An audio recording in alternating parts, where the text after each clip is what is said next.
بولیے. الحمد لله كفى وسلام على عباده الذين اصطفى أما بعد. قال الله تبارك وتعالى في القرآن المجيد والفرقان الحميد: أعوذ بالله من الشيطان الرجيم، بسم الله الرحمن الرحيم. حاميم والكتاب المبين، إنا أنزلناه في ليلة مباركة إنا كنا منذرين فيها يفرق كل أمر حكيم. صدق الله العظيم. وقال النبي صلى الله عليه وسلم: قال الله تعالى: ألا من مستغفر فأغفر له، ألا مسترزق فأرزقه، ألا مبتلا فأعافيه، ألا كذا وكذا حتى يطلع الفجر، أو كما قال عليه الصلاة والسلام. میرے دینی اور ایمانی بھائیوں، ابھی ہم نے آپ کے سامنے 25ویں پاری کی سورہ دخان کی آیت تلاوت کی ہے، جس کا ترجمہ ہے: حامیم والکتاب المبین، واضح کتاب کی قسم، انا انزلناہ فی لیلۃ مبارکہ، بے شک ہم نے اس کو ایک بابرکت رات میں نازل کیا ہے. انا کنا منذرین، بے شک ہمیں ڈرانے والے ہیں. فیہا یفرق کل امر حکیم، اور اس رات میں ہر معاملے کے فیصلے ہوا کرتے ہیں، ہر پختہ معاملے کے، درست معاملے کے فیصلے ہوا کرتے ہیں.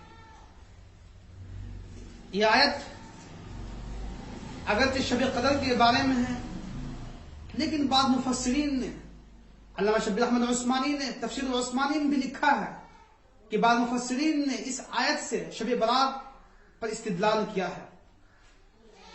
اسی طرح محدثین نے بھی شعبان کے نام سے 15 شعبان پر ایک عنوان قائم کیا ہے، تو معلوم چلتا ہے کہ شب برات کی بھی حقیقت ہے. یہ الگ بات ہے کہ حدیثیں جتنی بھی ہیں وہ ضعیف ہیں، اور ایک روایت جو حسن درجے کی ہے، حضرت عائشہ رضی اللہ عنہا سے روایت ہے، فرماتی ہیں کہ میری باری تھی، آپ صلی اللہ علیہ وسلم میرے ہاں قیام پذیر تھے کہ اچانک سے آپ اٹھ کر بقیع غرقد تشریف لے گئے. جب میں بیدار ہوتی ہوں دیکھتا ہوں کہ آپ صلی اللہ یہاں موجود نہیں ہیں، تو میں پریشان ہوا کہ کیا بات ہے، آپ کہاں چلے گئے. تو میں چادر اپنے بدن پر چادر ڈال کر آپ کے نقش قدم کے پیروی کرتے ہوئے پیچھے پیچھے چلتی رہی، یہاں تک کہ بقیع غرقد پہنچ گئی. تو میں نے دیکھا کہ آپ صلی اللہ علیہ وسلم بقیع غرقد میں سجدہ ریز ہیں اور مرحومین کے لیے دعائیں مغفرت کر رہے ہیں. جب آپ صلی اللہ علیہ وسلم سجدے سے اٹھے تو حضرت عائشہ کو یہاں پر پایا، تو آپ صلی اللہ علیہ وسلم نے فرمایا: اکنت تخافین ان یحیف اللہ علیک ورسولہ، یا عائشہ کیا تو ڈر رہی تھی اس بات سے کہ اللہ اس کے رسول تم ظلم کریں گے؟ تو حضرت عائشہ نے کیا جواب دیا: کہ اللہ رسول، میں یہ نہیں سمجھا تھا، بلکہ میں یہ سمجھ رہی تھی کہ آپ کسی اور بیوی کے پاس چلے گئے ہوں. اس کے بعد کیا ہوتا؟ آپ صلی اللہ علیہ وسلم فرماتے ہیں: عائشہ جانتے یہ کون سی رات ہے؟ یہ شعبان کی 15ویں رات ہے. اس رات میں اللہ تعالیٰ نزول اجلال فرماتے ہیں اور تمام مرحومین کی تمام مخلوق کی طرف بنظر رحمت متوجہ ہوتے ہیں اور مغفرت کر دیتے ہیں، سوائے کینہ توش کے اور حاسد کے. اور جو اسی طرح بعض روایت میں یہ بھی آیا ہے، مسند احمد کی ہے، کہ سوائے کینہ پرور کے اور قاتل کے. بعض روایتوں میں یہ بھی آتا ہے کہ زانی کے. بعض روایتوں میں یہ بھی آتا ہے کہ والدین کی نافرمانی کرنے والے کی. تو یہ تمام روایتیں موجود ہیں، اور یہ سند اگرچہ ضعیف ہے، سنن نسائی کی روایت ہے، ابن ماجہ کی روایت ہے.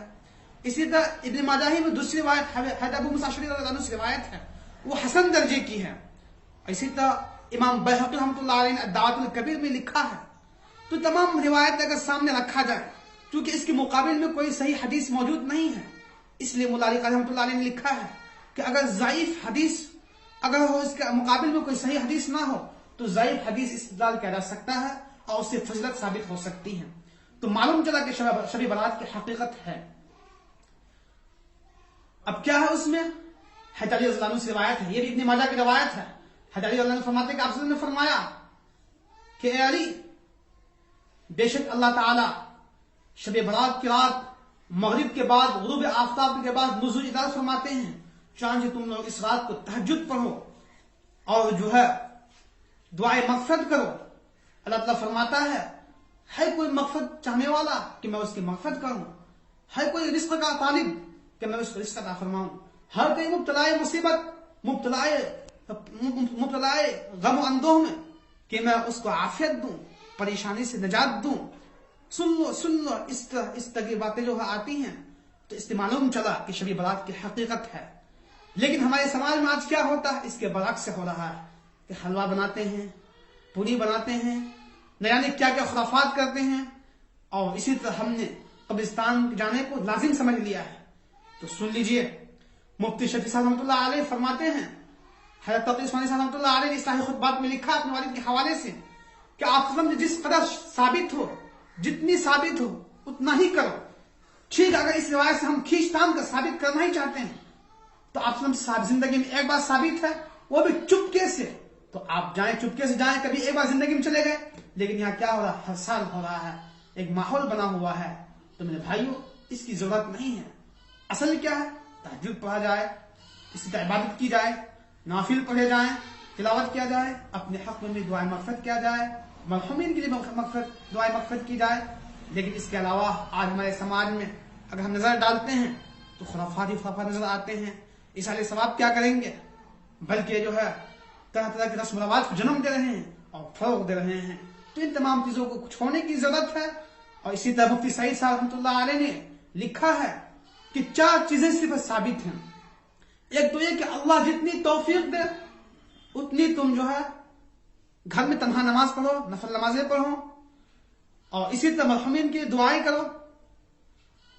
اسی طرح روزہ رکھنا 15 شعبان کی 15 تاریخ کو، یہ صرف مستحب ہے.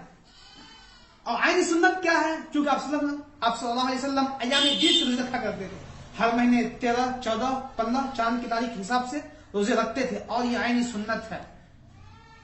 لیکن آج ہمارے معاشرے میں کیا ہے کہ 15 شعبان روزے کو ضروری سمجھتے ہیں، حالانکہ اس کی کوئی حقیقت نہیں، بلکہ یہ ہے کہ چونکہ آپ صلی اللہ علیہ وسلم نے روزہ رکھا تھا، اس نیت کو رکھ لے تو یہ مستحب ہے. باقی نہ یہ سنت ہے، نہ فرض ہے، نہ واجب ہے. اور اس کے علاوہ جتنی بھی چیزیں ہیں کہ بعض میں یہ بھی آتا ہے کہ اللہ تعالیٰ جو ہے اس رات میں جو ہے تمام مرحومین کی مغفرت فرماتے ہیں، مخلوقات کی جو ہے رزق میں بڑھوتری کر دیتے ہیں، عمر میں بڑھوتری کر دیتے ہیں. یہ بہت ہی ضعیف روایت ہے، اور اس کو جو ہے مطلب جو ہے اسی روایت کو اتکیا کر لینا یہ مناسب نہیں ہے. بلکہ جتنی باتیں آئی ہیں وہ شب قدر کے سلسلے میں آئی ہیں. اللہ تعالیٰ ہم سب کو کہنے سننا عمل توفیق عطا فرمائے. وآخر دعوانا بالعالمین.